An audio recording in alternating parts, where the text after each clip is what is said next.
Hello বন্ধুরা, তোমরা সবাই কেমন আছো? আমি অঙ্কিতা। আমাদের ভালোবাসার ছোঁয়া চ্যানেলটি নিত্য নতুন গল্প পড়তে ও শুনতে সাবস্ক্রাইব করে পাশে থাকা বেল আইকনটি বাজিয়ে দিও। ধন্যবাদ সবাইকে। আর হ্যাঁ, আমাদের গল্পগুলিতে লাইক, শেয়ার ও কমেন্ট করতে মোটেও ভুলো না। টাটা।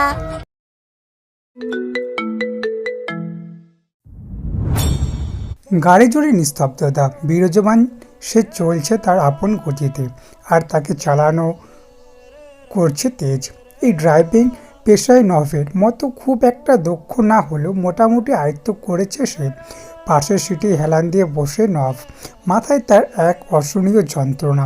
কি চলছে নিজেও জানে না, কি করবে জানে না, মোম জানে কি না তাও সে জানে না। কিভাবে এসব গোপন রইল তার থেকে সেটাও জানে না। শুধু জানে তার মোমকে চাই, নিজের করে চাই। ক্ষণিকের জন্য নয়, সারাটা জীবনের মোমের প্রাঞ্জলে নিজের ছটফট জীবন আলোকিত করতে চায়। আর কিছু চাই না, কিছুই না। পাশে থাকা তেজও যে খুব একটা সুখকর অনুভব করছে তা কিন্তু নয়। এই কয়েকদিনে মোমের সাথে অনেকবার দেখা হয়েছে তার। মেয়েটার বেশ বাচ্চা স্বভাবের, কত সহজেই না তার সাথে মিশে গেল। ওর মধ্যে আলাদা একটা ব্যাপার আছে। না হলে কি কখনো কেউ নিজের কিডন্যাপারদের সাথে এত ইজিলি মিশতে পারে? আপন বোন না থাকায় মনে মনে মোমকে বোনের জায়গাটা সে দিয়েছে তেজ। এখন কি সে না বলা বোনের হারিয়ে যাওয়ার কথাটা তার অন্তরে সইবে? আরও এমনি নয়, হারানোর আগে জানিয়ে দেওয়া হয়েছে মোম হারাবেই, তোমার কিছুই তাকে আটকাতে পারবে না। তেজ তাকালো নভের দিকে। নভের বিক্ষিপ্ত চেহারা যেন তার টনক নড়িয়ে দিল। একবার তো ভেবেই ফেললো, আমার এতটা কষ্ট হচ্ছে, তাহলে নভের কতটা হচ্ছে? সীমাহীন নিশ্চয়ই। সত্যিকারের ভালোবাসা তো নভ মোমকে। এই কঠিন সত্যটা কিভাবে সইবে নভ? তবে উপরে উপরে নিজেকে ধাতস্থ করলো। এখন যে নভের পাশে কেউ নেই সে ছাড়া, সে যদি এখন ভেঙে পড়ে তাহলে তো নভের বুকটা চৌচির হয়ে যাবে। নিজেকে শক্ত রেখে তেজ প্রশ্ন ছুড়ল নভের দিকে। আর কতক্ষণ এভাবে গাড়ি এদিক ওদিক ঘোরাবি? কোথাও তো চল। উত্তর এলো না নভের দিক থেকে। তেজ আবারও বলল, park, restaurant, anywhere refresh মোমেন্টের জন্য বাড়ি যাবি? একটু নীরবতা, তারপর হঠাৎ নভের ক্লান্তিতায় ভরা রাশ ভারী কণ্ঠ ভেসে এলো। আমার মমের কাছে যাব। তেজ আর কথা বাড়ালো না। হয়তো নভের এখন সত্যি মোমকে প্রয়োজন। চোখের পাতায় কল্পনা হয়ে ভাসাচ্ছে নিকট সাক্ষী হওয়াই তো। গাড়ির স্পিড বাড়ালো তেজ, এগিয়ে গেল রিসোর্টের দিকে। ক্লান্ত পায়ে রুমে বেল প্রেস করতেই মোম এসে দরজাটা খুলে দিল। সাথে সাথেই ভেসে উঠল নভের নেতিয়ে যাওয়া মুখশ্রী। পেছনে তেজও আছে। নভ অপলক তাকিয়ে আছে মোমের দিকে। মাথায় তড়িৎ বেগে একটা কথা বয়ে গেল। এই মেয়ে আর কদিন পর এভাবে আমার সামনে থাকবে না। আর খুঁজে পেল না নভ, পাওয়ার চেষ্টাও করলো না। কারণ সম্ভাবনা যে তার ইচ্ছার বিরুদ্ধে। নিজেকে আর সামলাতে পারল না নভ। দ্রুত দু কদম এগিয়ে ঝাপটে ধরল মোমকে। মুখটা গুজে দিল মোমের কাঁধে। এদিকে হঠাৎ নভের এমন আক্রমণের জন্য একদমই প্রস্তুত ছিল না মোম। স্ট্যাচুর মতো দাঁড়িয়ে রইল। বিস্ময়ে মুখটা হা হয়ে গেল। কিছুক্ষণ কাটলো অভাবে। নিজেকে সামলাতে বেশ কিছুক্ষণ সময় লাগলো মোমের। নভকে কিছু বলার জন্য মুখ খুলতে গিয়েও খুলল না। কাঁধে কিছু একটা পড়ছে, তরল কি? মোমের ষষ্ঠ ইন্দ্রিয় জানান দিচ্ছে নভ কাঁদছে। ভাবতেই এক অজানা কারণে বুকটা মোচড় দিয়ে উঠল মোমের। লোকটা কাঁদছে, কিন্তু কেন? ভুরু ভুরু উঁচিয়ে তেজকে ইশারায় জিজ্ঞাসা করলো কি হয়েছে। তেজ সাবলীলভাবে বলল, ওকে, আজ একটু সামলে রেখো, আমি কাল সকালে আসবো। দাঁড়ালো না তেজ, কদম ফেলে চলে গেল। মোম কাপা কাপা হাত দুটো রাখলো নভের পিঠে। সাথে সাথে নভ আরেকটু চেপে ধরল মোমকে। একটু পরপর নাক টানার শব্দ আসছে। মোম নিজেকে ধাতস্থ করলো, মুচকি হেসে বলল, আজ বুঝি নাইট স্ট্যান্ডের জন্য কোনো রমণী পাননি? নভ মোমের কাঁধে মাথা গুজিয়ে নাড়ালো। প্রয়োজন নেই। মোম হাসলো, কারণ সে জানে গত 3-4 দিন নভ কোনো নাইট স্ট্যান্ড যায়নি, তার কাছেই সে ছিল। তাহলে কি প্রয়োজন? কিসের অভাবে এভাবে কাঁদছেন? একটুখানি সুখ কোথাও খুঁজে পাচ্ছি না জানো। মোম একটু অবাক হলো। কি এমন হয়েছে নভের? কেন তার সুখ প্রয়োজন? তার কি সত্যিই সুখের অভাব? মোমের নিজের থেকেও বেশি অভাব। নভ সোজা হয়ে দাঁড়ালো। শার্টের ফোল্ড করা হাত আস্তে চোখ নাক মুছলো, এরপর দু হাতে আদলে আঁকড়ে ধরল মোমের দু গাল, একটু উঁচু করে ধরল। আমায় একটু সুখ দিবে মোম? কি নিঃসংকোচ আবদার! এমন অন্যময় কিভাবে ফেরাবে মোম? পারবে না তো। কিন্তু কেন সুখ চাইছে নব? সেই চাহিদাকৃত মুখখানি কি আদেও আছে মোমের কাছে? সে তো জানে না। তবে এখন কি নভকে ফিরিয়ে দেবে? ভেবে উঠতে পারল না মোম। নভের বিরল টকটকে লাল চোখ জোড়া দেখে আর না করা সাধ্যি হলো না। নীরব রইল মোম। কি হলো বলো? দিবে সুখ? দিবে না তাই না? তুমি দিবে না? জানতাম আমি। হাইপার হয়ে যাচ্ছে নভ। মোম কি করবে বুঝতে পারছে না। নভ মোমকে ছেড়ে দ্রুত পায়ে গিয়ে খাটে গিয়ে বসলো। দু পায়ের ওপর হাত ভর করে রেখে মাথা নিচু করে চুল খামছে ধরল। মোম ঠাই দাঁড়িয়ে রইল আগের জায়গায়। কিছু তো করতে হবে। নভের এই ভিন্ন রকম কান্নারত রূপ তার একটু ভালো লাগছে না। নভকে আগের রূপই মানায়। ওই যে ছুপা রাস্তাম। মোম তাকালো দেওয়াল ঘড়ির দিকে। সন্ধ্যে 7:09। ছোট্ট একটা নিঃশ্বাস ফেলে দরজা লক করে এগিয়ে গেল নভের দিকে সামনে। কি হয়েছে? ইচ্ছে হলে শেয়ার করতে পারেন, তবে জোর করব না। নভ তাকালো মোমের দিকে। তা দেখে মোম আবার বলল, কিছু হয়েছে? মন খারাপ কেন? নভ ক্লান্ত হয়ে দু হাতে মোমের কোমর জড়িয়ে ধরল। মাথাটা এগিয়ে তার পেট হয়ে মুখ গুজে দিল। সাথে সাথে কেঁপে উঠল মোম। নিঃশ্বাসটা তড়িৎ বেগে ধাওয়া করলো। এক হাতে খামচে ধরল নভের চুল। নভ মুখ চুল কালো মোমের পেটে। আমার ভালো লাগছে না মোমরানি। কি করলে একটু বেটার ফিল করব বলো তো? মোম কি বলবে বুঝতে পারছে না। নভ আবারও বলল, এই, এখন একটু শান্তি লাগছে। তো তুমি আজ আমার সামনে থাকবে? বলো থাকবে, বলো। বলতে বলতেই দুহাত দিয়ে ঝাঁকাতে লাগলো মোমকে। মোম না করতে পারছে না, ইচ্ছেই করছে না না করতে। মাথা ঝাঁকিয়ে বলল, ঠিক আছে, থাকবো। সকাল প্রায় 6টা। কারো কোমল কণ্ঠের ডাকে পিটপিট করে চোখ খুলো মোম। তাকিয়ে দেখলো নভ তাকে ডাকছে। মুখে আলতো হাসি লেপ্টে আছে। তবে সেই হাসির সত্যতা নিয়ে মোম সন্দিহান। তবু নভকে বুঝতে না দিয়ে আলতো হাসলো সে নিজেও। কোথাও যাচ্ছেন? জি ম্যাডাম, উঠুন এবার। আপনি চান আমি একটু পরে দরজা লক করব? লক করা লাগবে না তোমায়। তুমি উঠে রেডি হয়ে নাও। ভুরু কুচকে এলো মোমের। নভ তো তাকে নিয়ে কোথাও যায় না, শুধু ওই দিন ভাইয়া এসেছিল বলি। এদিক ওদিক তাকে মোম উৎকণ্ঠা হয়ে বলল। ভাইয়া এসেছে? নভ মুচকি হাসলো। তুমি উঠো। মোম উঠে বসলো। গায়ের আঁচলটাও একটু ভালোভাবে জড়িয়ে নিল। গিয়ে ফ্রেশ হয়ে রেডি হয়ে এসো। আমি ওয়েট করছি। তুমি আসলে নাস্তা করে নিব। আমায় কোথায় নিয়ে যাবেন? গেলেই দেখবে। যাও, রেডি হও। আমি ওয়াশরুমে তোমার ড্রেস রেখে এসেছি, ওটা পরে নিও। মোম আর কথা বাড়লো না। দ্রুত গিয়ে ফ্রেশ হয়ে শাওয়ার নিয়ে রেডি হয়ে বেরিয়ে এলো। এত দ্রুত এলে যে আজ? নভের প্রশ্নে মোম একটু ঘাবড়ালো। এখন কি সে নভকে বলবে যে সে অপেক্ষা করছে বলেই এত তাড়াহুড়ো? না না, নভ কি ভাববে এটা বললে? আর সেই বা নভের কথা এত ভাবছে কেন জানা নেই। মোম মনে মনে নিজেকেই বুঝ দিল। হয়তো কাল রাতে নভের এমন ইনোসেন্ট রূপ দেখে একটু মায়া কাজ করছে তার। এমনি নাস্তা করে নি। এখানে এসে বসো, বের হতে হবে আমাদের। মোম গিয়ে বসলো নভের পাশে। একটু দূরত্ব রেখে নভ দেখলো, তবে কিছু বলল না। প্লেটে ঢাকনা উঠিয়ে পাস্তার প্লেট এগিয়ে দিল মোমের দিকে। মোম খেয়াল করলো এক প্লেটেই পাস্তা আছে এখানে। কাঁপা কাঁপা কণ্ঠে জিজ্ঞাসা করলো, আপনি খাবেন না? মোম পাশ থেকে ল্যাপটপটা নিয়ে খুললো। স্ক্রিনে চোখ রেখেই বলল, খাইয়ে দাও। মোমের চোখ গোলগাল হয়ে গেল। কি বলে এই লোক? গতকালকে সুখে মাথা খারাপ হয়ে গেল নাকি? আমি? আর কেউ আছে? আপনি খান না। নব শান্ত দৃষ্টিতে চোখ তুলে তাকালো মোমের দিকে। তার এমন শীতল দৃষ্টি দেখে মোম কাঁপা কাঁপে বলল, দিচ্ছি। ধীরে সুস্থে কাটা চামচ দিয়ে পাস্তা তুলে পাশে থাকা সসের বোতলে লাগিয়ে নভের মুখের সামনে ধরল। সাথে সাথেই নভ মুখ তুলে নিল। এভাবে 2-3 বার দিতেই নভ বলল, আমাকে খাওয়ানোর সাথে নিজেও খেয়ে নাও মোম। দ্রুত বেরোতে হবে। মোম ভুরু কুচকালো। এবার সে শিওর লোকটা সত্যিই পাগল হয়ে গেছে, না হলে এভাবে একই প্লেটে একই চামচে দুজনকে খেতে বলতো। আমি পরে খাবো, আপনি খেয়ে নিন আগে। নব শান্ত কণ্ঠে একটা ধমক দিল। যা বলছি তাই করো তুমি। ব্যাস, আর কথা বের হলো না মোমের। নফের কথা মতোই খেতে লাগলো। নফ ল্যাপটপে ভিডিও কল লাগালো। তেজকে রিসিভ হতেই তেজের এলোমেলো চুল আর মুখটা ভেসে উঠল স্ক্রিনে। ভেসে এলো ঘুম ঘুম কণ্ঠ। নোভ, ঠিক আছিস তুই?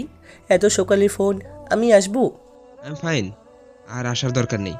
আমি আজই রওনা দিচ্ছি। তুই যাবি? তেজের চেহারা দেখে মনে হলো একটু অবাক হয়েছে বটে। তুই না বললি একেবারে কাল যাবি, তো আজ কেন? এমনি, কাজ নেই, ভাবলাম আজই যাই। তুই সত্যি করে বলতো, ঠিক আছিস তুই? নফ এক বিষাদময় হাসি দিল। আমি অবয়ব রায়ানিস, তেজ এত সহজে হেরে যাব না।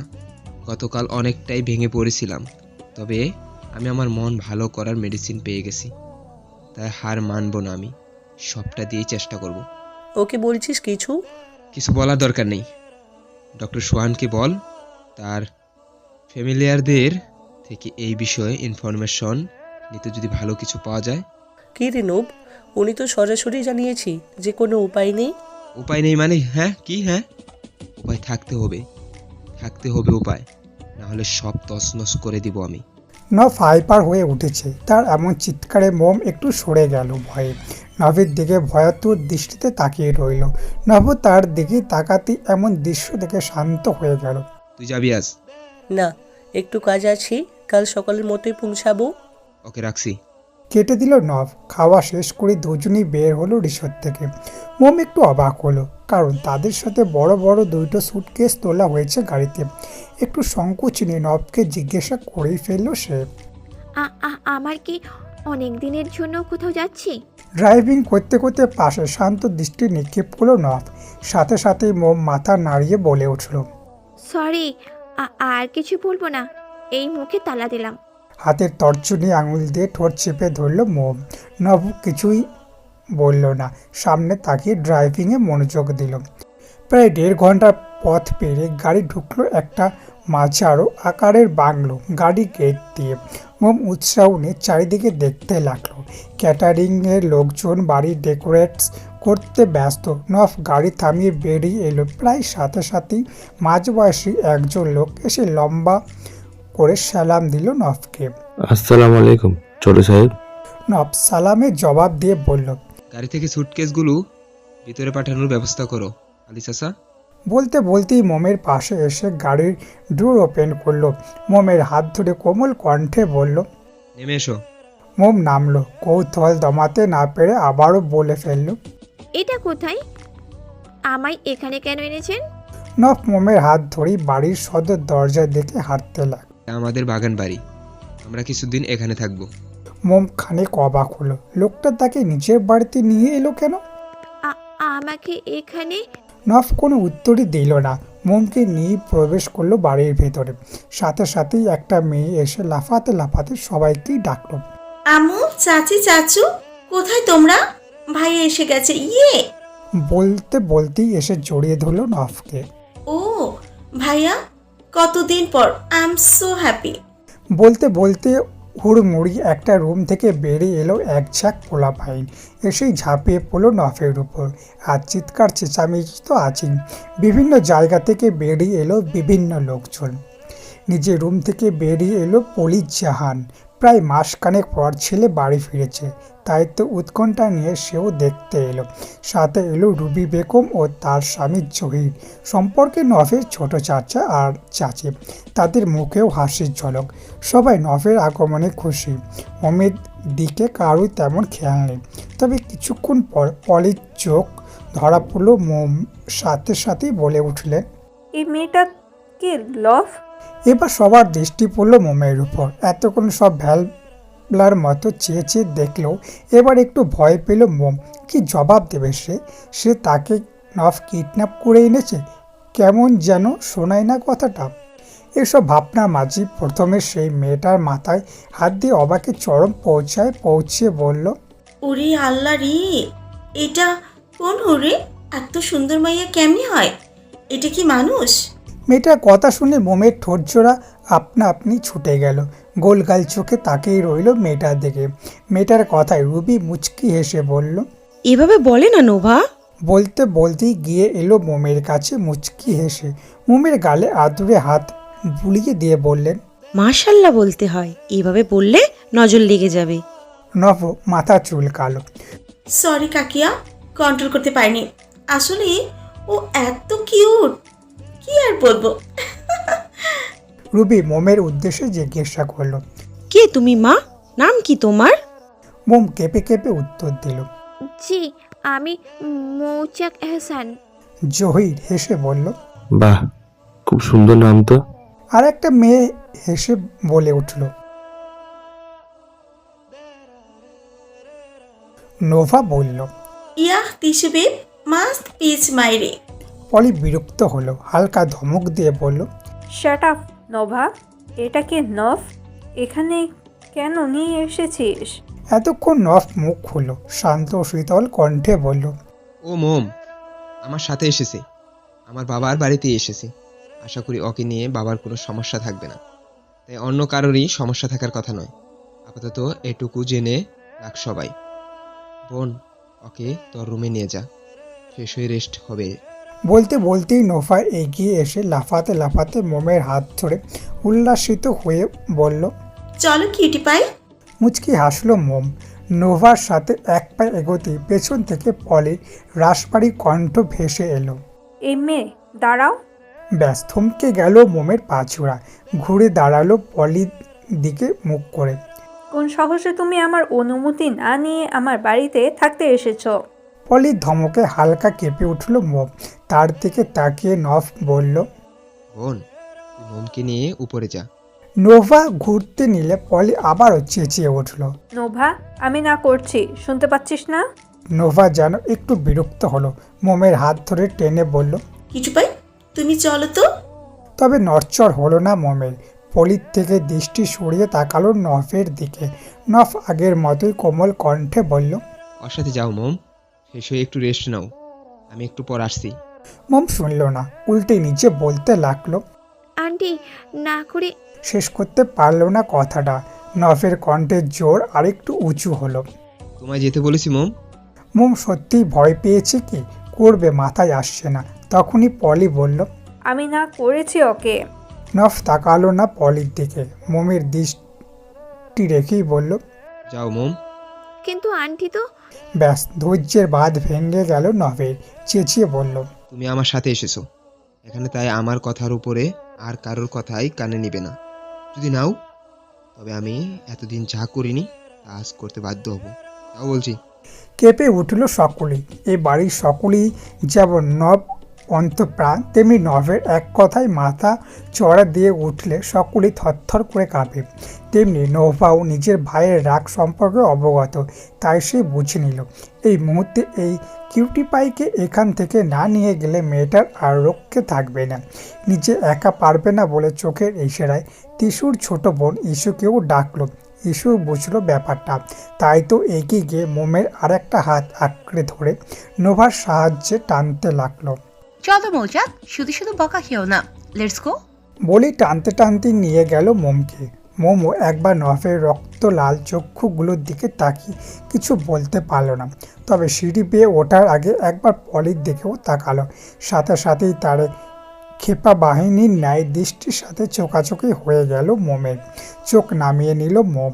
নির্জীব সিঁড়ি বেয়ে ওপরে উঠতে লাগলো নোভা, আর ইস্যুর সাথে নফ এক দৃষ্টিতে তাকিয়ে রইল মোমের যাওয়ার দিকে। যেই না মোমের নোভার রুমে প্রবেশ করলো, তখনই নব দৃষ্টি সরিয়ে তাকালো পলির দিকে।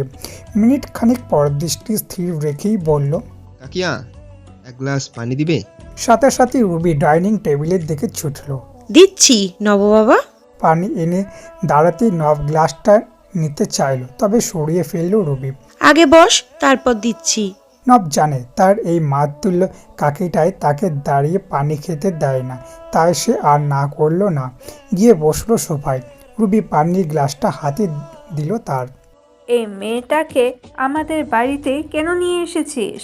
মুখের সামনে তুলে ধরা পানিটা থেমে গেল পলির কথায়। রুবি তাকালো নিজের বড় জায়ের দেখে, আবার চোখ ফিরিয়ে কোমল কণ্ঠে নবকে বলল।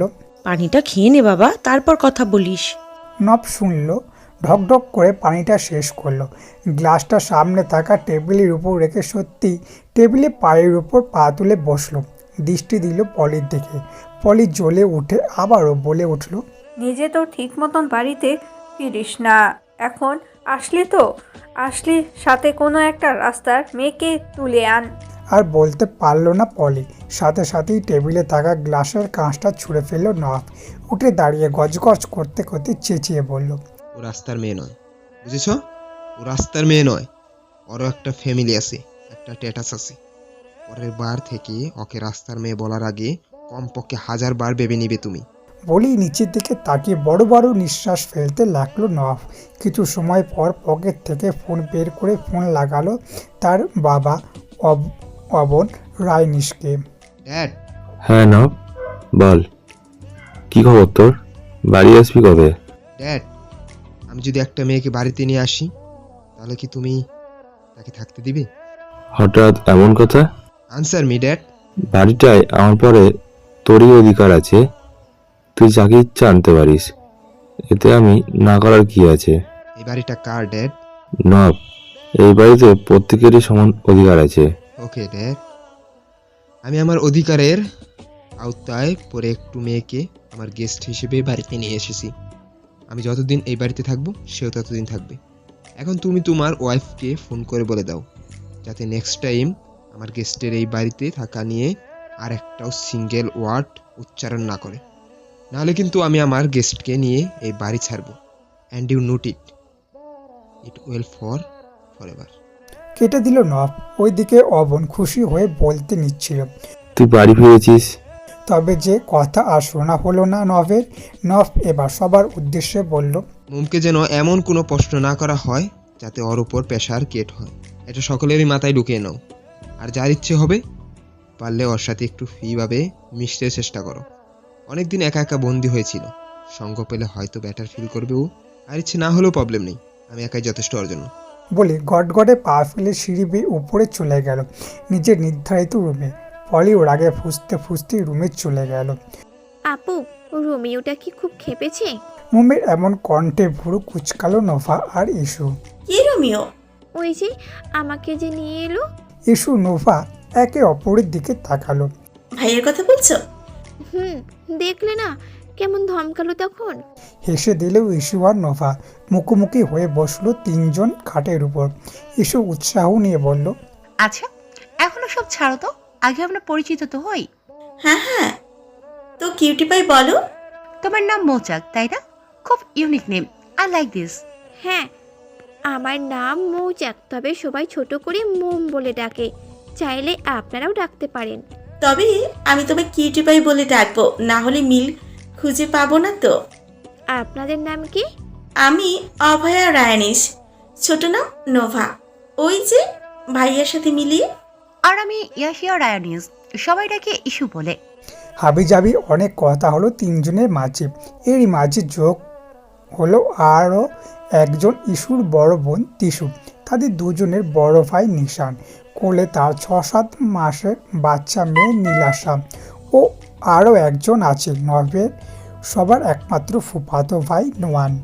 এদের মধ্যেই নিশান ন্যাশনাল ব্যাংক ম্যানেজিং পোস্ট আছে। তিশুর মাস্টার্স শেষ, আপাতত সে একটা ব্যাংক অফিসে জব করে।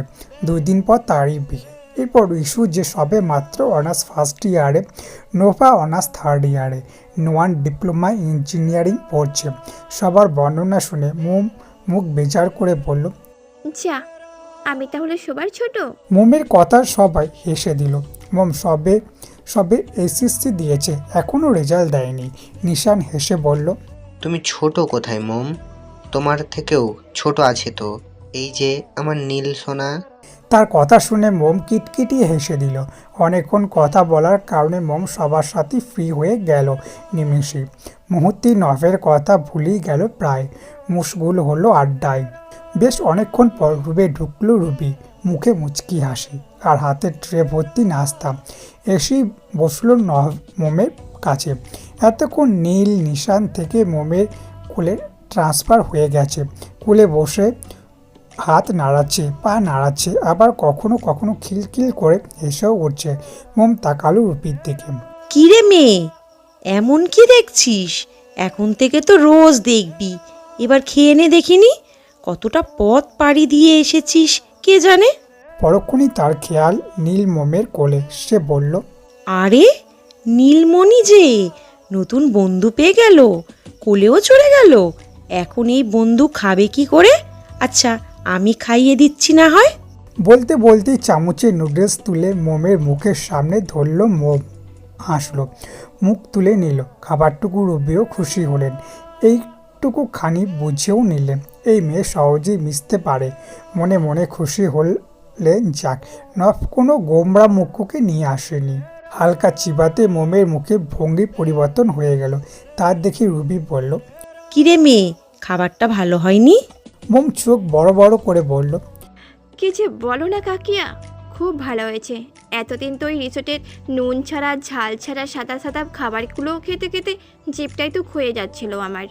অনেক দিন পর এমন মশলাদার খাবার খেলাম, বুঝলে? মোমের কথা শুনে হেসে দিল সবাই। রুবিও তাকে খাইয়ে দিতে দিতে বলল, তা মেয়ে, এতদিন বুঝি নবের রিসর্টে ছিলি? তো তোমাদের আদরের নভ প্রায় 1 মাস আগে আমায় তুলে এনেছে যে ওই রিসোর্টে রাখলো, আর তো কোথাও যেতেও দেয়নি। ভাইয়া তোকে তুলে এনেছে? নোভার চোখ বড় বড় করা প্রশ্ন ততটাই অবাক হলো মোম। তো তোমরা জানো না তোমাদের ভাই যে এক লেভেলের রোমিও? কি বলবো, উফ। মোমের কথা বলার ধরন দেখে ফিক করে হেসে দিল সবাই। তিশু বলল, তবে যাই বলো, ভাইয়া কিন্তু জবরদস্ত একটা পিক তুলে এনেছে, একদম হুট। তিশুর উৎসাহ বাড়ল। এই মম, ভাইয়া তোকে কেন তোলো রে? তোরা কি লাভার? মুখ কুচকে এলো মোমের। ধুর, এসব কিচ্ছুই না, বুঝলে? আমার আব্বুর সাথে দেনা পাওনা নিয়ে ঝামেলা চলছে, তাই প্রতিশোধ নিতে আমায় তুলে আনলো তোমার ভাইয়া। মুখ কালো হয়ে গেল প্রায় সবার। এই উত্তরটা যেন একদমই আশা করেননি। নোয়ান বিরক্ত হয়ে বলল, ধুর, আমরা তো ভাবলাম কিনে কি কেমিস্ট্রি। তোদের ভাবনা চিন্তা রাখ, পরে হবে এসব। এখন তো এই হুডটা কিছুদিন আমাদের কাছেই থাকবে। তা মোম, তুই রেস্ট নিবি এখন? মোমের এমনিতেই ঘুম পাচ্ছে, তবে আড্ডাও ছাড়তে ইচ্ছা করছে না, তাই বলল। না না না, এমনিতেই ঠিক আছি, কথা বলি। হাসলো রুবি। তখনই রুমে ঢুকলো নফ। মোম, তুমি ফ্রেশ হয়ে, ও কাকিয়া তুমি আসো, কাউকে দিয়ে ওর জন্য একটু খাবারের ব্যবস্থা করে দিবে প্লিজ। রুবি হাসলো, একটু অবাকও হলো। নবকে আগে কখনো কারোর জন্য এত উতলা হতে দেখেননি তিনি। তবে তার এই পরিবর্তন সবারই ভালো লাগছে আজ। বলতে হবে না নব, আমি খাইয়ে দিচ্ছি ওকে। ও, আমি আরো বলতে আসলাম, মোম তোমার সুটকেস কোথায় রাখলে? মোম নীলের সাথে খেলতে খেলতেই বলল, ওই যে কাবাডের পেছনে আছি। কেন? নব কিছু বলল না। গিয়ে সুটকেস থেকে মেডিসিন বক্সটা বের করে নির্ধারিত ওষুধগুলো দিল 3টে টেবিলে, আর জগ থেকে পানি এনে ধরলো মোমের মুখের সামনে। নাও হা করো। মোম নীলকে কোলে বসে এক হাত এগিয়ে দিল। আমায় দিন, আমি খেয়ে নিচ্ছি। নো, হা করো বলছি, কুইক। মোম আর কথা বাড়ালো না। নীলও খুব নড়চড় করছে, তাই নফের হাতেই খেয়ে নিল ওষুধগুলো। তবে এই সময়ে এতগুলো ওষুধ দেখে অবাক হলো বাকি। রুবি তো জিজ্ঞাসা করেই ফেলল, এতগুলো ঔষধ কিসের নব? ও কেন খায় এগুলো? এতক্ষণ হাসি খুশি থাকলেও এবার চুপসে গেল মোম। সে তো ভুলেই গিয়েছিল তার পরিণতির কথা। সে জানে এগুলো কিসের ওষুধ, কিন্তু নব তো জানে না এখন কি হবে। এতদিন তো এসব নিয়ে ভাবিনি মোম। হয়তো ভাইয়া নবকে দিয়েছে ওষুধগুলো। তবে নব কি কখনো জানতে চাইবে না এগুলো কিসের ওষুধ? না, নব তো এত সরল সিধা নয়। যেসব না হয় বাদ। এখন সবাইকে কি উত্তর দেবে মোম? আর এখন যদি নভি ওকে জিজ্ঞাসা করে যে ওষুধগুলো কিসের, তাহলে কি বলবে মোম? তার মৃত্যুটা কয়েকদিনের জন্য ঠেকানোর ওষুধ? না, এটা তো বলবে না মোম। সে তো চায় না তার এই কঠিন সত্যিটা নিজের লোক ছাড়া অন্য কেউ জানুক। জানলে যে কেউ দয়া দেখাবে না, আর কেউ বা হয়তো মোমকে তুচ্ছ তাচ্ছিল্য করবে। কিন্তু তাতে মেনে নিতে চায় না মুখ। নিজের জীবনে অন্তিম দশায় সে সবার সামনে একজন সাধারণ মানুষের মতোই থাকতে চায়। এসব চিন্তার মাঝে নব স্বাভাবিকভাবে বলল, এমনি দেখছো না কেমন প্যাকাটির মতো শরীর, এই প্যাকাটিকে ঠিক করার জন্য এতগুলা মেডিসিন। দুপুর 2টো দিকে ইস্যুর আলতো বিহি ডাকে ঘুম ভাঙল মোমের। তখন ঘুম না বললেও ঘুমিয়ে পড়েছিল। এতে খুব একটা অবাক হলো না সে, কারণ সে জানে তার এই অসময়ে ঘুম অতি প্রয়োজনীয়, না হলে সারাটা দিন মাইগ্রেনে ব্যথা করবে। ওঠ, হাত মুখ ধুয়ে আয়, ভাইয়া ডাকছে খেতে। শুনলো ইস্যুর কথা, হাত মুখ ধুয়ে তার সাথেই নিচে নেমে এলো। ডাইনিংয়ের সামনে যেতেই নব তার পাশের চেয়ারে ইশারা করে বলল, সিট ডাউন মোম। মোম এগিয়ে বসলো। চোখ ঘুরে সবাইকে একবার দেখে নিল। দৃষ্টি আটকালো পলির দিকে। কেমন রাগে দৃষ্টি নিক্ষেপ করেছে মোমের উপর। মোম আর তাকালো না, চোখ নামিয়ে ফেললো। এই বুঝি সেই হুর? অবনের কথায় তার দিকে খেয়াল হলো মোমের। লোকটার মুখ ভর্তি হাসি। মোম মুচকি এসে সালাম জানালো, তিনিও সালামের জবাব দিল। তা মা, নাম কি তোর? মৌচাক এহসান মোম। খুব সুন্দর তো। তা নব, কোথায় বলি মোমকে? নব সব ফুলই খাচ্ছে। খেতে খেতেই উত্তর দিল, চুরি করেছি। মুয়ান বিষম খেলো ছেলেটা, মাত্র পানি মুখে তুলেছিল। মোম নাক কুচকালো। কি সব বলছেন? এই কথা শুনে পলির পাশে দাঁড়িয়ে থাকা নিশানের বউ আঁকি বলে উঠল, দেখলে চাচ্ছি, ন্যাকা ষষ্ঠী একেবারে। নব ভাইয়ায় কাকে তুলে এনেছে? কথাটা সবারই কর্ণগোচর হলো। মোমো একবার চোখ তুলে তাকালো আঁখির দিকে, বোকার মতো বলে বসলো, আজব, এখানে ন্যাকা ষষ্ঠীর কি বললাম? আমি তো বলতে চাইলাম উনি আমায় চুরি করে নয়, বরং ডাকাতি করে এনেছে, একদম বাড়ি ভর্তি লোকের মাঝখান থেকে। মোমের এমন বাচ্চামোর কথায় সবাই হেসে দিল। তবে মনে মনে বুঝল মেয়েটা এত ইনোসেন্ট। সে আঁকি ওকে অপমান করলো তা বুঝলই না। নিশান বলে উঠল, ঝাক্কাস বলেছ মোম, একদম নব ভাইয়ের এনিমি। মোম একটু অবাক হয়ে বলল, বাবা, মিস্টার রোমিও, আপনি বাড়িতেও আপনার জমিদারি চালান বুঝি? হঠাৎ এমন কথায় নফ নাক কুচকালো। হোয়াট, কি মিন করছো?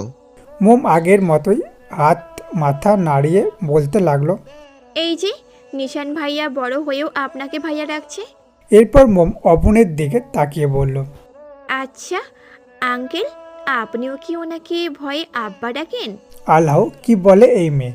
সবাই একে অপরের দিকে তাকিয়ে হঠাৎ হো হো করে হেসে উঠল। রুবি খাবার সার্ভ করতে করতে বলল, নিশান নবের চেয়ে 1 বছরের ছোট মোম, এ বাড়ির বড় ছেলে নবই, তাই ভাইয়া ডাকে। মোম একটু অবাক হলো। নিশানের দিকে তাকাতেই দেখলো সে হেসে মাথা চুলকাচ্ছে। ওই আর কি মোম, বিয়েটা ভাইয়ার আগেই করে ফেললাম। মোম বড় বড় করে নফের দিকে তাকালো। উমাই আল্লাহ, আপনার ছোট ভাই বিয়ে করে বাচ্চা ডাউনলোড করে ফেললো, আর আপনি এখনো পর্যন্ত একটা বিয়েও করতে পারেননি? আরে আপনার তো এতদিনে 4-5টা বিয়ে করে নেওয়া উচিত ছিল।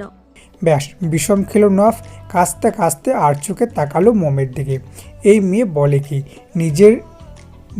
নিজের সতীন আনতে বলছে, তাও এতগুলো সতীন! আল্লাহ রহম করো একটু। মোম দ্রুত পানি এগিয়ে দিল নফের দিকে। হাই আল্লাহ, আমার কথায় আপনার এত হাই ভোল্টেজের বুদ্ধি খুলবে ভাবিনি। এমন ভীষণ খাবেন জানলে তো আস্তে আস্তে বলতাম। নফ পানিটা খেয়ে শেষ করলো, চোখ পাকে মোমের দিকে তাকিয়ে বলল, চুপচাপ খাবে তুমি। মোম মুখটা বাংলা পাঁচের মতো করে ফেলল। ভয় দেখাচ্ছেন কেন? আমি কি এখনো ভয় পাই নাকি? এখানে সবাই আছে, এই যে আপিরা, ভাইয়ারা, কাকাই কাকিয়া, আঙ্কেল। আপনি এখন আর কিছুই করতে পারবেন না। নফ অবাক হলো। আল্লাহ, এই মেয়েকে এখানে এনে তো মহাবিপদ হয়ে গেল আমার। লোকদেরই অস্ত্র বানাচ্ছে, কি ডেঞ্জারাস লেডি। এদিকে এদের এমন যুদ্ধ দেখে উপস্থিত সবাই হেসে কুটি, শুধু পলি আর আঁকি ছাড়া। তারা নিজের মতো খাচ্ছে আর জ্বলছে। রুবি এবার সবাইকে থামালো। হয়েছে, হার আসতে হবে না, এবার একটু মন দিয়ে খা তো তোরা। কালকে সব জোগাড় বাকি এখনো, অতিথিও আসা শুরু করবে, সবাই যার যার কাজে লেগে পড়িস। এই নিশান ভাইয়া, ক্যাটারিং এর লোকদের বলিস হলুদের স্টেজের শুধু পিলারগুলো গেঁথে রাখতে, ভিত্তিটা যাতে ঠিক করে দেয়, আর বাকি সব তো আমরা করব। নোয়ান টিটকারি মেরে বলল, তার কি প্রয়োজন? পিলারগুলো তুই গাঁথিস, তোর মতো পালোয়ান থাকতে ক্যাটারিংয়ের লোকেরা কেন কষ্ট করবে? এই নোয়া বান্দরিয়া, মুখে গাম লাগা তোর, না হলে একদম কুকুরের হিসু খাওয়াইয়া দিমো তোরে। মুয়ান নাক কুচকে বলল, দেখলে নিশান ভাই, এই তেজ ভাইয়ের সাথে থাকতে থাকতে ইস্যু তার ইউনিক ভাষা রপ্ত করেছে। একেই বলে ইকুয়াল ইকুয়াল ভালোবাসা। ইস্যুর কণ্ঠ আরও উঁচু হলো। এতে হাতের তর্জনী উঠিয়ে বলে উঠল, শাট আপ নোয়া বান্দরিয়া, আমার জামাইটারে টানবি না সব সময়। আরে তোরা থামবি? খা তো একটু ঠিক মতো, সারা রাত তো জেগেই থাকবি, এখন গিয়ে একটু রেস্ট কর। ইস্যু মুখ ভাঙচালো। নোয়া বান্দরিয়া। মোম খাচ্ছে, নিচের দিকে তাকিয়ে বলল, সুন্দর। তার কথায় সবাই একত্রে বলে উঠল। মোম মুখ তুলে তাকালো, মুয়ানের দিকে তাকিয়ে বলল, এই যে নোয়ান ভাইয়ার নামটা নোয়া বান্দরিয়া। মুয়ান মুখ কালো করে বলল, অবশ্যই তুইও মো। আরেক দফা হাসির রোল পড়ে গেল ডাইনিং জুড়ে। সন্ধে প্রায় 7টা। ডাইনিং রুমে আড্ডার আসর বসেছে সবার। এখনকার টপিক তিসুর উডবি হাজবেন্ড। বলে রাখা ভালো, তিসুর বিয়েটা অ্যারেঞ্জ ম্যারেজ। পাকা দেখার সময় তিসুর দেখা হয়েছিল। ছেলের নাম কুনাল, একজন সফটওয়্যার ইঞ্জিনিয়ার। এর থেকে তেমন বেশি কিছু আর তিসু জানে না। এখন তাকে নিয়ে নানা কথা হচ্ছে। তিসু একবার বলছে, এই কাল গিয়ে কথা বলে দেখবি ছেলে কেমন। আবার বলছে, ওর ঘরটাও দেখিস বারান্দায় আছে কিনা। এইসব হাবিজাবি কথাই হচ্ছে। এখানে নফ বেরিয়েছে, একটু কোথায় গেছে জানা নেই, তবে যাওয়ার আগে সতর্ক বার্তা দিয়ে গেছে সবাইকে মোমের খেয়াল রাখতে। বেশ অনেকক্ষণ পর পলি এসে উপস্থিত হলো।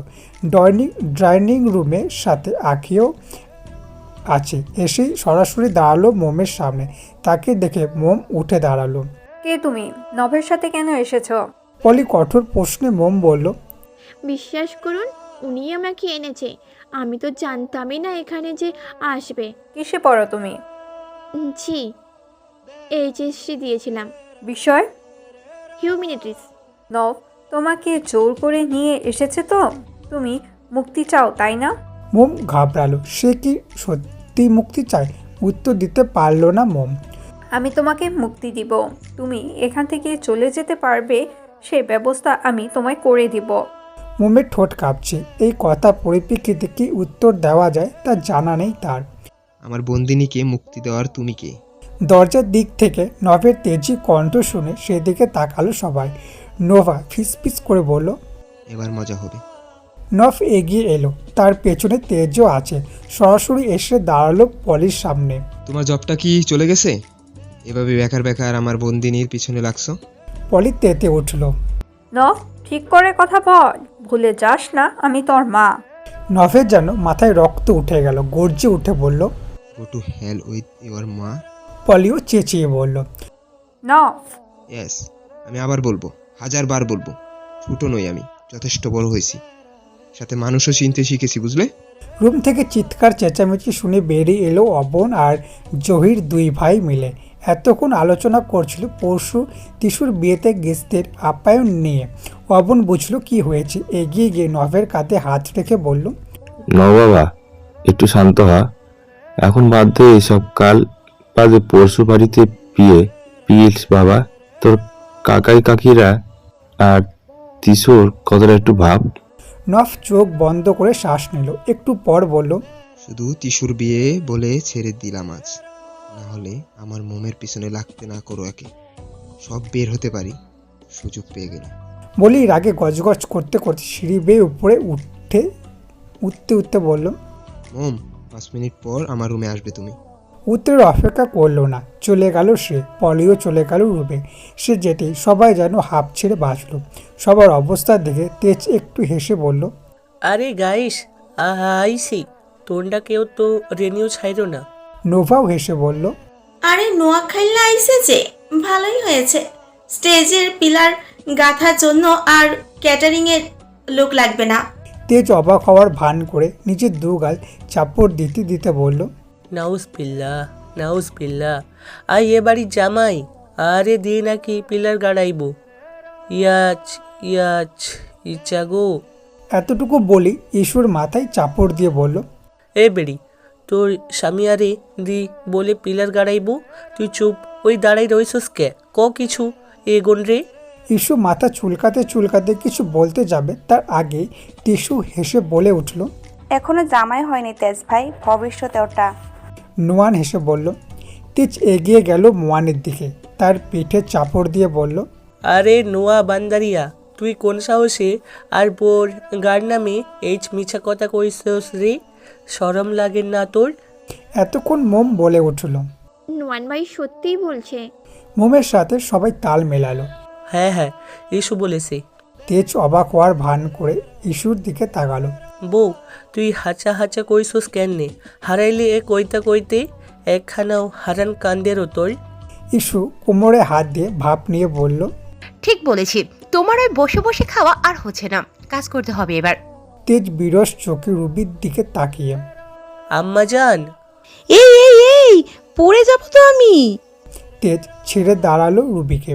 ফাজিল ছেলে, বিয়ে করার আগেই শাশুড়িকে মেরে ফেলতে চাস, তাই না? আস্তাগফিরুল্লাহ, নাউজুবিল্লাহ। কি বলেন এগুলো আম্মা জান? আর এইগা মাত্র শাশুড়ি, আই কেমনে মারি এগুন রে?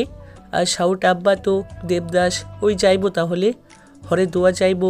ওই বিয়া করার আগে আহর শ্বশুর আব্বারও লাই বউ টোয়ান লাগাইবো। জহির এসে পেছন থেকে তেজের পিঠে চাপড় দিল।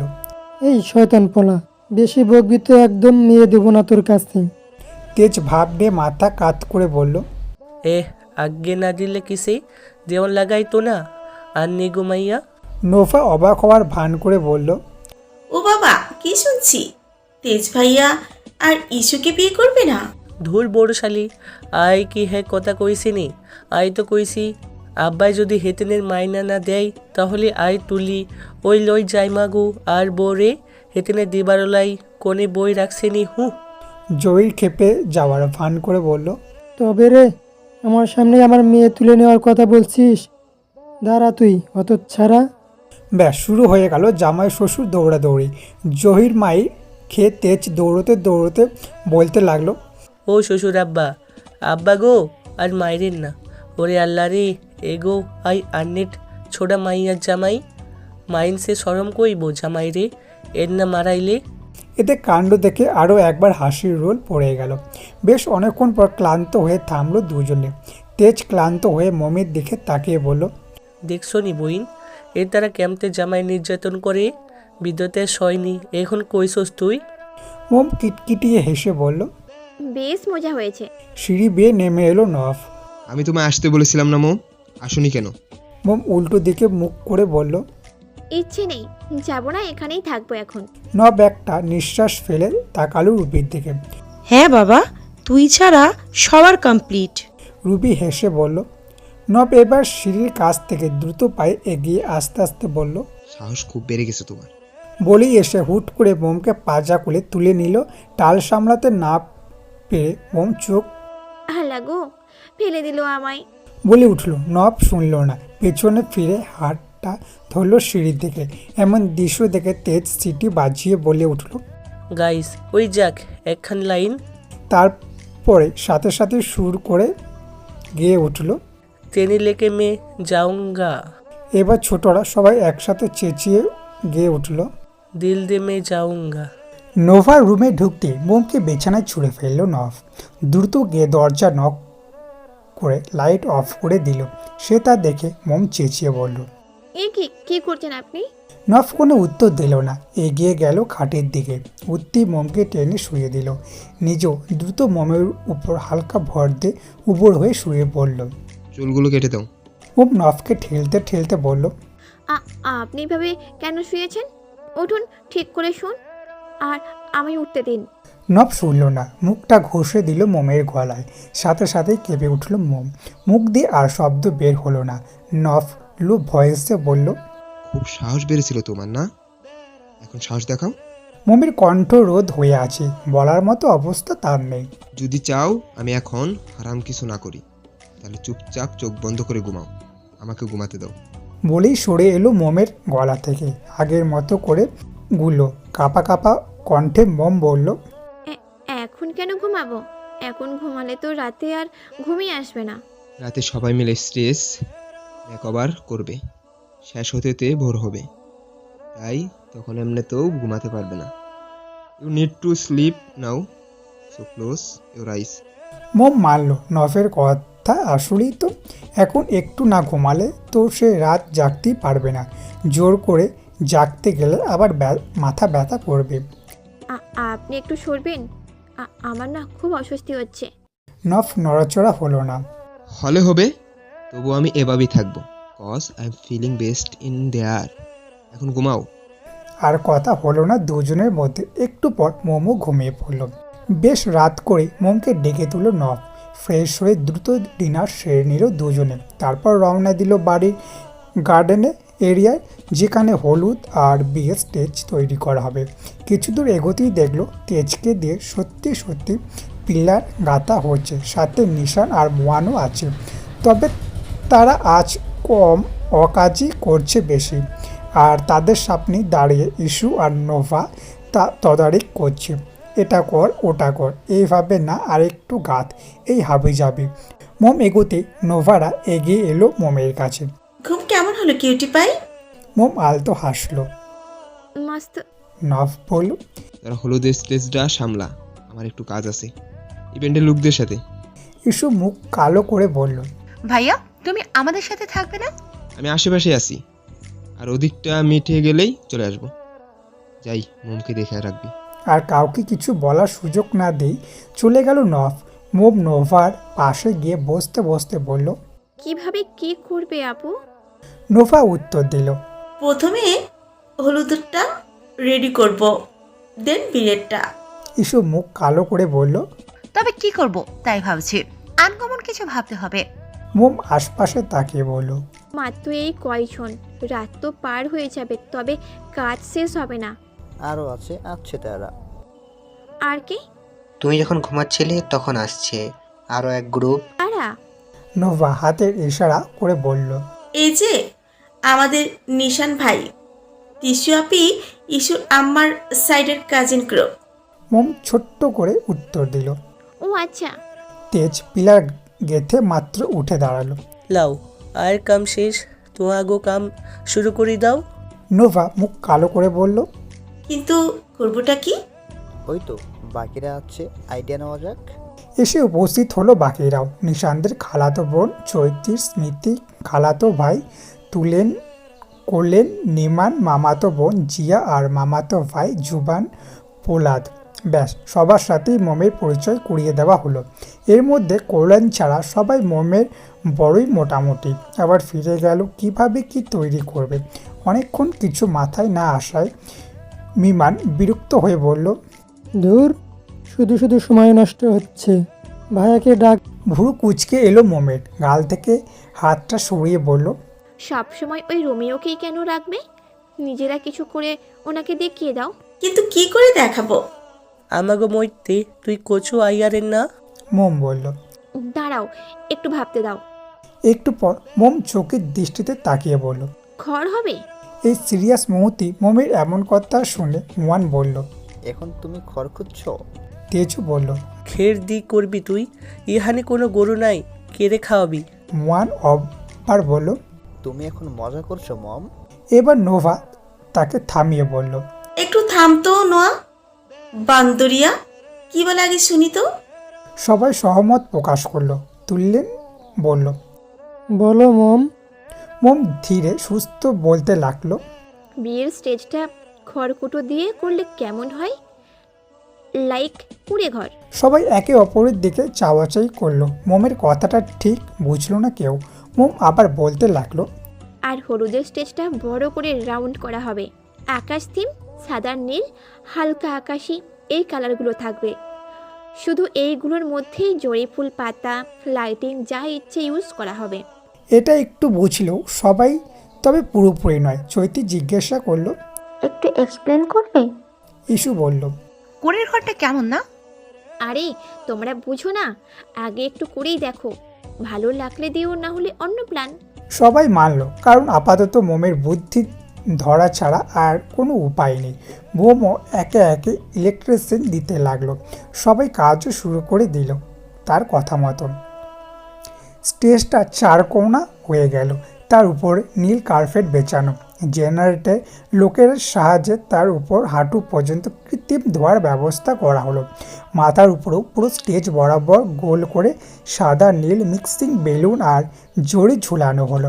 স্টেজের পেছন দিকটায় হালকা জারি যুক্ত সাদা টিস্যু কাপড় ঝুলানো হলো আর সামনে দিয়ে সাদা গোল বড় বড় 3টে কস্টের উপর নীল সাদা কাগজের ফুল গেঁথে সেট করে দেওয়া হলো।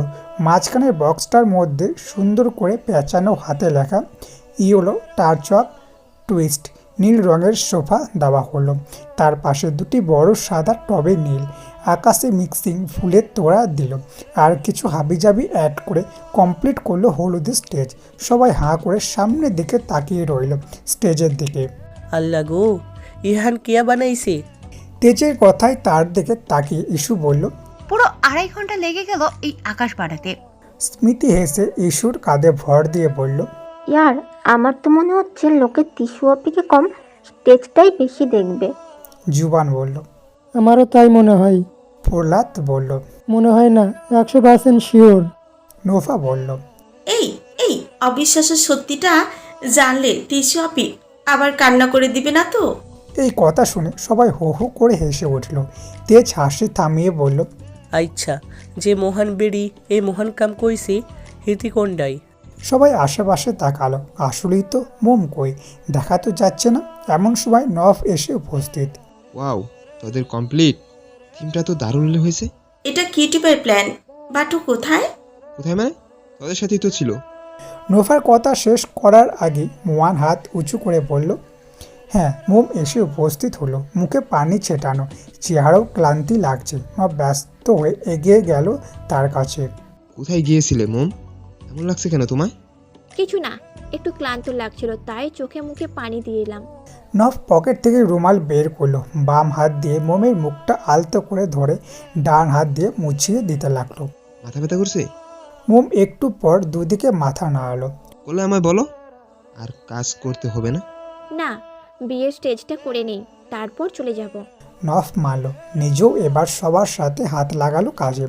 গ্রামীণ কালচার কুড়ে খড়ি মতোই মাঝারি সাইজের স্টেজ তৈরি করা হয়েছে। যে কেউ দেখলে নিঃসন্দেহে বলবে অসাধারণ। কাজ প্রায় শেষের দিকে। সব কিছু ঠিক করে ভোর 4:30-এর দিকে সবাই গেল ঘুমাতে। মোমো নোভার সাথে তার রুমেই ঘুমালো। প্রায় 10টার দিকে নোভার ডাকে ঘুম ভাঙলো মোমের। ফ্রেশ হয়ে নাস্তা করে নিল। নোভাই রুমে এনে দিয়েছে নাস্তা।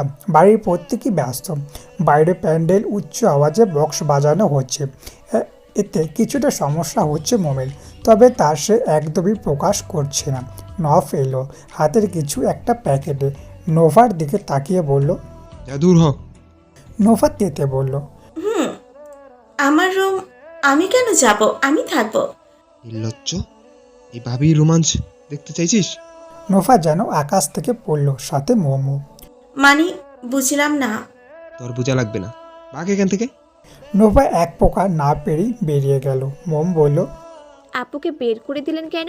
ইচ্ছে হলো তাই। এখন চুপটি করে নিচে বসো। অনুমতি চাইল না মোমের, টেনে খাটের সামনে ফ্লোরে বসিয়ে দিল। নো নড়াচড়া। হাতে থাকা প্যাকেট খুলে বলে হেয়ার প্যাক নিয়ে আলতো হাতে মোমের চুলে লাগিয়ে দিতে লাগলো। মোম অনেক কিছুই বলছে, তবে লাভ হয়নি। শেষে নফ বলল, চলো শ্যাম্পু করে দেই। এরপর মোম অবাক হয়ে বলল, মানে আপনি কি আমার ভাইয়া নাকি? শুধু কি তোমার ভাইয়াই শ্যাম্পু করে দিতে পারে? আমি সেটা বলিনি। কথা না বাড়িয়ে ওঠো, লেট হচ্ছে। আবার হলুদের জন্য রেডি হবে। সেটা তো সন্ধ্যায়। এখন 1টা বাজে। তোমাদের রেডি হতে 3টা লাগে, আর চুলগুলো তো শুকানোও লাগবে। মোম মুখ ভেঙালো। নিজে কেটে এখন আবার যত্ন দেখাচ্ছে। তুমি যাবে? বাড়াবাড়ি করলে শুধু শ্যাম্পু নয়, পুরো শাওয়ারটাই আমি করাবো। মোম আটকে উঠল, উঠে দাঁড়িয়ে বলল, নাউজুবিল্লাহ, আমি যাচ্ছি। সে যেতেই ফিক করে হেসে ফেলল নফ। রাত 9:44। হলুদের সাজে নিজেকেও সজ্জিত করেছে তিশু। বাকিরাও কাঁচা হলুদ রঙের শাড়ি পাঞ্জাবি পরেছে। বাড়ি থেকে প্যান্ডেলের তালে তালে নাচতে নাচতে বেরিয়ে এলো তিশু। তারই চারপাশে জুড়ে বাকিরাও। স্টেজের সামনে আসতেই চোখ বড় বড় হয়ে গেল তার। নাচ থামিয়ে 2 গালে হাত দিয়েই বলে উঠল, সবাই টিস্যুর এমন রিয়াকশন দেখে হাসতে হাসতে ফেটে পড়ল। স্টেজে ওঠানো হলো তাকে, অনেক মজার সাথেই লাগলো পুরো অনুষ্ঠান। তবে এসবে কেমন ঝাপসা লাগছে মমের কাছে, চোখ ঘোলা দেখাচ্ছে, মাথাটাও যন্ত্রণা করছে। তবুও কাউকে বুঝতে না দিয়ে দিব্যি বসে আছে কোনায় একটা চেয়ারে। নবও আছে, তবে দূরে দূরে গেস্টদের সাথে সাথে, তবে একটু পর পর ঠিকই মমের দিকে খেয়াল রাখছে। কিছুক্ষণ পর নোভা এসে মমকে টেনে নিয়ে গেল স্টেজে, টিস্যুকে হলুদ ছোঁয়ানোর জন্য। ইচ্ছা না থাকলেও কোনো মতে গেল মম। নিচে নেমে এসে দেখলো তার আগের বসা জায়গাটাই খালি নেই, আশেপাশেও নেই। তার দিকে ইস্যু তাকে অন্য পাশে নিয়ে যেতে যেতে বলল, কি তখন থেকে এখানে একা একা বসে আছিস? আমাদের সাথে নাচবি আয়। আরে ইস্যু আপু, আমি এসব নাচ টাচ তো পারি না। আরে ধর, এই নাচ শেখা লাগে না। হাত নাড়াবি, পা নাড়াবি, কোমর নাড়াবি, আর মাঝে মাঝে দু একটা লাফ দিবি, তাহলেই পারবি। মম ক্যাবলার মতো বলে উঠল। হ্যাঁ, এইভাবে নাচ হয়? ইস্যু হেসে দিল। মমকে নিয়ে এগিয়ে গেল সবার কাছে। এতক্ষণ একটু দূরে থাকায় গানের সাউন্ড এত জোরে শোনা যায়নি, তবে এবার যেন মাথাটা ফেটে পড়বে মমের। সবাই তাকে টানছে, একটু পর পর তার হাত তুলে নাড়াচ্ছে। এসবের মাঝেই মাথাটা একবার চক্কর দিয়ে উঠল মমের। পরক্ষণ নিজেকে সামলেও নিল। সবার চোখের আড়াল হয়ে ড্যান্স স্টেজের কিনারায় এসে দাঁড়ালো। মনে মনে বলল, আল্লাহ, আর একটু সামলানোর ক্ষমতা দাও আমায় প্লিজ। বাড়ির ভেতরে যাওয়া পর্যন্ত যাতে ঘুম না আসে আল্লাহ। তবে এবার যেন সৃষ্টিকর্তা তার ডাকে সাড়া দিল না। চলে আসলো তার সেই অনিয়ন্ত্রিত ঘুম। স্টেজ থেকে পেছনের দিকে হেলিয়ে প্রায় পড়তেই যাচ্ছিল, তবে ভাগ্য ভালো থাকায় স্টেজে থাকা তুলে দ্রুত তার ডান হাতের বাহু টেনে ধরল। তার ডাক শুনে পাশে থেকে জিয়া আর চৈতি চেঁচিয়ে উঠল। এক একে প্রায় সবারই খেয়াল হলো। নোভা এগিয়ে গিয়ে তুলিনের সাথে মমকেও সোজা করলো। তুলিনের গায়ে ঠেক দিয়ে ধরে রাখলো মমকে। স্টেজের সবাই এগিয়ে এসে অস্থির কণ্ঠে ডাকতে লাগলো মমকে, তবে তার কোনো রেসপন্স নেই। একটু পরেই নফ দৌড়ে এসে উঠল স্টেজে। তুলিনের থেকে মমকে আলাদা করে নিজের সাথে চেপে ধরল। কিছুক্ষণ মমের ঘুমন্ত মুখের দিকে তাকিয়ে পাজা খুলে তুলে নিল মমকে। তোরা তোদের মতো এনজয় কর, আমি ওকে দেখছি। অবাক হলো উপস্থিত প্রত্যেকে। নফ এত স্বাভাবিক কি করে? একবারও মোমের জ্ঞান ফেরানোর চেষ্টা করলো না। নোভা আগ বাড়িয়ে বলল, ভাইয়া, ওর তো জ্ঞান ফিরছে না। ও ঘুমাচ্ছে, সময় হলেই উঠে যাবে।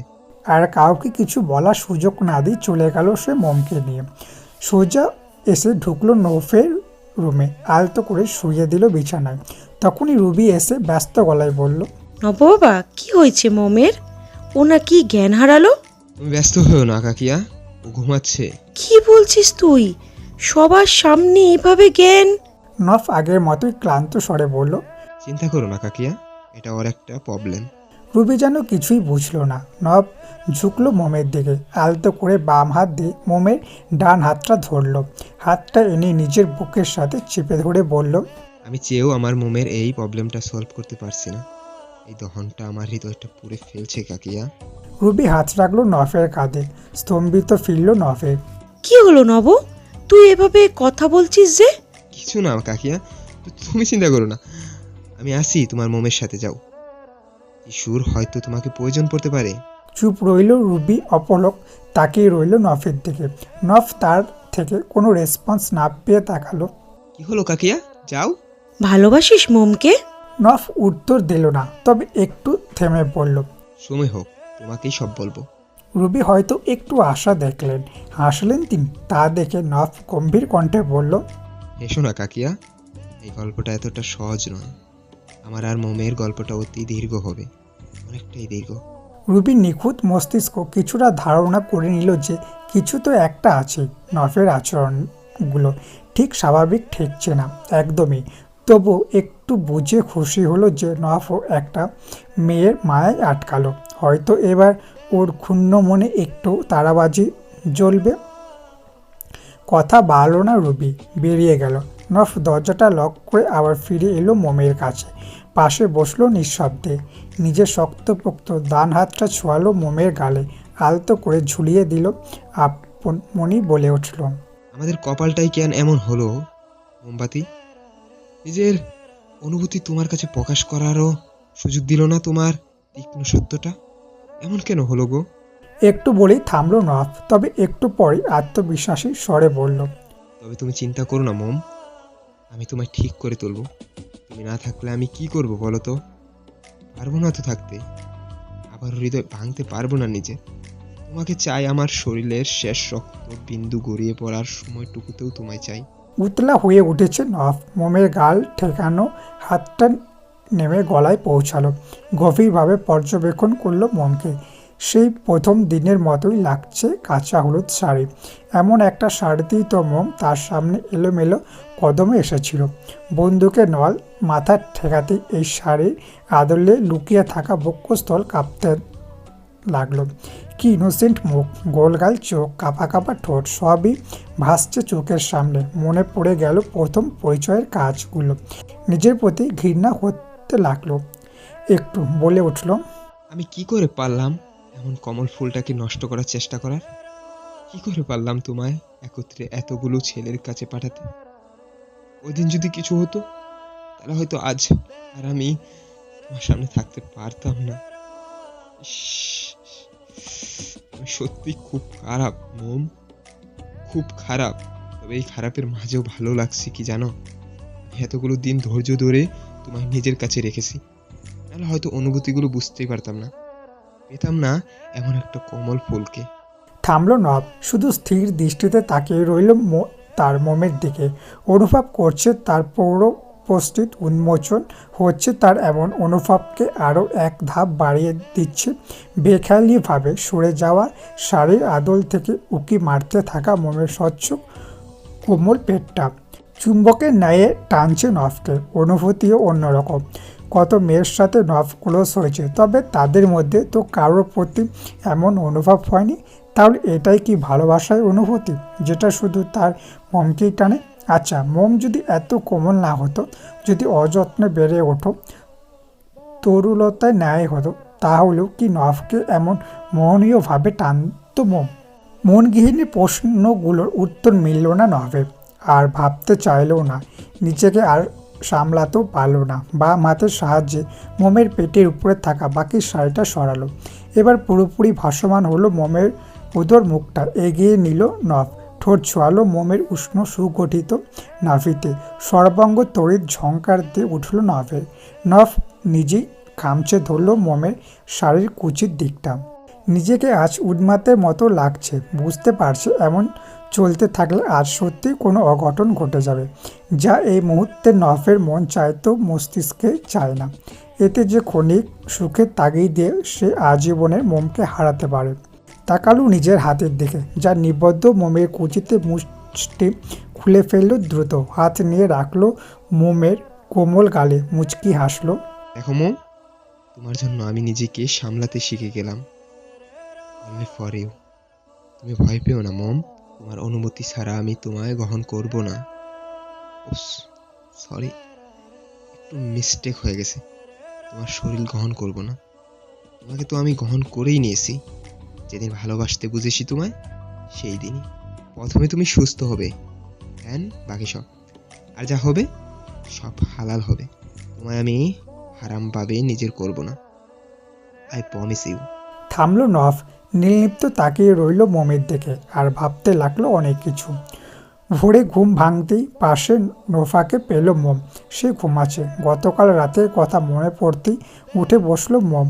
নড়াচড়ার কারণে ভেঙে গেল নোফার পাতলা ঘুম। চোখ মেলে মোমকে বসে থাকতে দেখে নিজেও উঠে বসলো। আলতো হেসে বলল, good morning cutie pie. Good morning আপু। শরীর ঠিক লাগছে এখন? হ্যাঁ আপু, ঠিক আছে। তাহলে চল, আজ আবার অনেক কাজ। ভাইয়া ব্যস্ত, তাই তোর মেডিসিনগুলো আমায় দিয়ে গেছে। নাস্তা করে নি, তারপর মেডিসিন দেব। রাজি হলো মোম। উঠে ফ্রেশ হয়ে নোভার সাথেই নিচে গেল। ডাইনিংয়ে বসতেই চোকাচুকি হলো পলের সাথে। তিনিও বসেই ছিলেন, জুস খাচ্ছিলেন। মোম এসে বসতেই তীব্র চায়নি নিক্ষেপ করে হনহনিয়ে উঠে চলে গেল সেখান থেকে। তার যাওয়ার পানি তাকিয়ে রইল মোম। তার দেখে নোভা তাকে বলল, এইসব নিয়ে ভাবিস না তো কিউটি পাই, এটা আমাদের বাড়ির রেগুলার থিংস। আপু, আন্টির সাথে তোমাদের কি হয়েছে? উনি তো তোমাদের মা, তাই না? রোমিওটাও কেমন করে কথা বলে ওনার সাথে। নোভা কিছুক্ষণ অপলক তাকিয়ে রইল মোমের দিকে। মোমের কথাগুলো যে সত্যি, তবে এটাও সত্যি যে পলিকে আর কখনোই আগের স্থান দেবে না। সময়ের সাথে সাথে একটা অভ্যাস হয়ে গেছে তার আর নভের, তবে তার ঠিক প্রকাশ করলো না এই মুহূর্তে। হেসে বলল, সে অনেক কাহিনী, পরে একদিন বলবো তোকে। একটু পরেই সেখানে এসে উপস্থিত হলো অবন। এসে মোমের মাথায় হাত রাখলো। তোর শরীর ঠিক আছে তো মোম্মা? কথাটা শুনি তড়িৎ বেগে অবনের দিকে তাকালো মোম। কি বললে ডাকলেন উনি? এটা তো আব্বুর ডাক। মোমের মুখ থেকে আপনা আপনি অস্পষ্ট স্বরে বেরিয়ে এলো, আব্বু।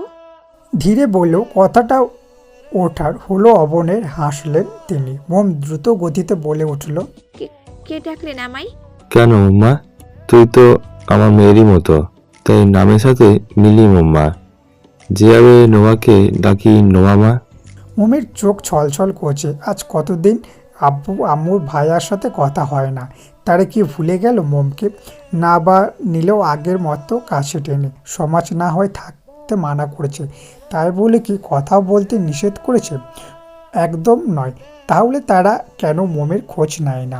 মোম নিজ থেকে নেবে বলে। হ্যাঁ, নেবে মোম তাদের খবর, কথা বলবে সবার সাথে। মোমের বীরতৃষ্ণা চোখে পড়ল সবার। অবনও একটু চিন্তিত হলো। কি এমন বললেন তিনি? চিন্তিত কণ্ঠে বলল, কি হলো রে মা, শরীর খারাপ লাগছে আবার? মোম উত্তর দিল না। তফে বলল, আব্বু, আব্বুর সাথে কথা বলবো।